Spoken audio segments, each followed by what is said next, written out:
Kadangi mes gyvenam skirtingose Vilniaus miesto mikrorajonuose, mes nusprendėme įgyvendinti projektą Karoliniškių rajone, kur yra mūsų gimnazija. Ir pirma vieta, kur mes nuėjom, tai buvo Karoliniškių seniūnija.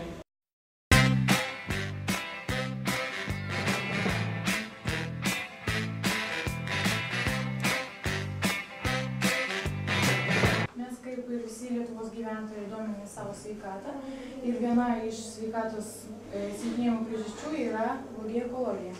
Taip. Tai mes norėjome užduoti jums porą klausimų. Kaip dažnai išvežami konteineriai? Kažkokio grafiko vieno nėra, tačiau pamatoma, kad užpildytas konteineris ir išvežama. Taip gaunasi maždaug kartą per savaitę, tai būna išvežama. Karoliniškėse yra 3 vežėjai. Ekoservisas, atliekų tvarkymo tarnyba ir VSA Vilnius. Jie visi turi savo bazės ten ir veža. Sakykime, didžiausia yra pas mus didžiausias vežėjas Ekoservisas, galingiausias yra ir veža jie Gariūnų 70, turi savo įmonę. Ten jie ir surenka ir peršėri tos rūšiuoja. Taip, ar yra Lietuvoje antrinių žaliavų perdirbimo įmonių? Yra, žiūrint kokių, sakykime, pavyzdžiui, popieriaus, taip, popieriaus. Yra keletą aplink Vilnių, Grigiškėse, Naujieji Verkiai, Pabradėje, kartono fabrikas. Ten yra ši makulatūra vežama ir perdirbama. Visose Vilniaus rajonėse įrengti spalvoti konteineriai atliekų perdirbimui. Dažniausiai jie įrengti prie pat gyvenamųjų namų, bet nepaisydami to, gyventojai išmeta šiukšles į bendrąjį konteinerį. Mes nutarėm išeiti į lauką ir paklausinėti pas žmonės, ar jie moka rūšiuoti šiukšles, ar jie iš vis rūšiuoja šiukšles. Kokie tik, kur jūs čia jau mane senanda filmuoja vaikelį. Ar jūs rūšiuojate šiukšles? Žinoma, iš pat pradžių, kaip paskaitų. Ar prie namų yra konteineriai? Yra vakaras iš vaikų. Žinote, kaip rūšiuoti? Žinoma. Mes norėtume Gerai, ačiū jums labai. Laimingai.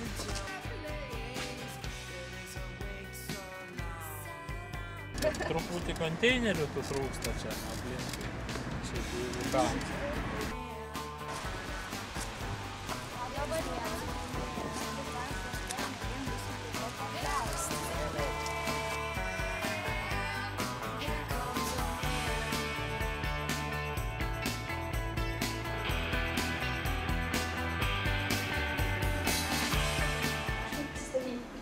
Sveiki, esu Paulius Staniulis iš UAB Ekoservisas.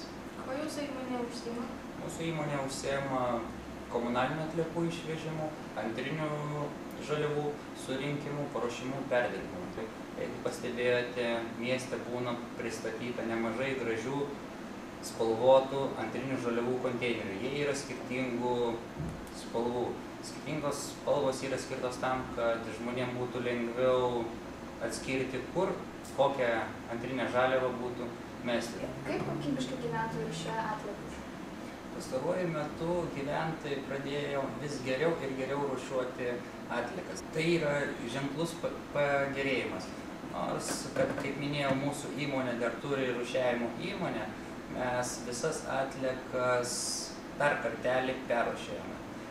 Tas atliekas reikia perrūšiuoti dėl to, kad žmonės dar nėra pilnai pripratę rūšiuoti tas atliekas.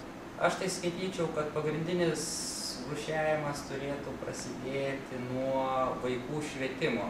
UAB Ekoservisas yra paruošęs, kaip tokias išleidęs knygeles vaikams šviesti, kur yra prašoma, kur kokią atlieką galima būtų mesti, kaip ją reikia supakuoti, jeigu to reikalauja. Taipogi yra pridedamas kompaktinis diskas su žaidimais, kur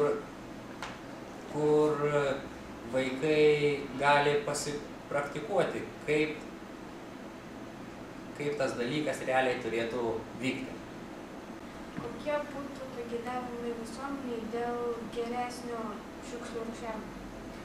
Aš manau, kaip aš ir minėjau, turėtų būti galbūt net mokyklose kažkokios pamokėlės, kur vaikai būtų mokomi, kaip ką rūšiuoti. Taip pat turėtų prisidėti ir privačios įmonės, ir galbūt daugiau dėmesio visai situacijai skirti ministerijos. Tai yra prisidėdamos pinigais, lėšomis, kad būtų šviečiama visuomenė. Ką, kaip reikia rūšiuoti. Labai ačiū už dėmesį ir kad atvykote čia. Dėkui Jums, kad pakvietėte.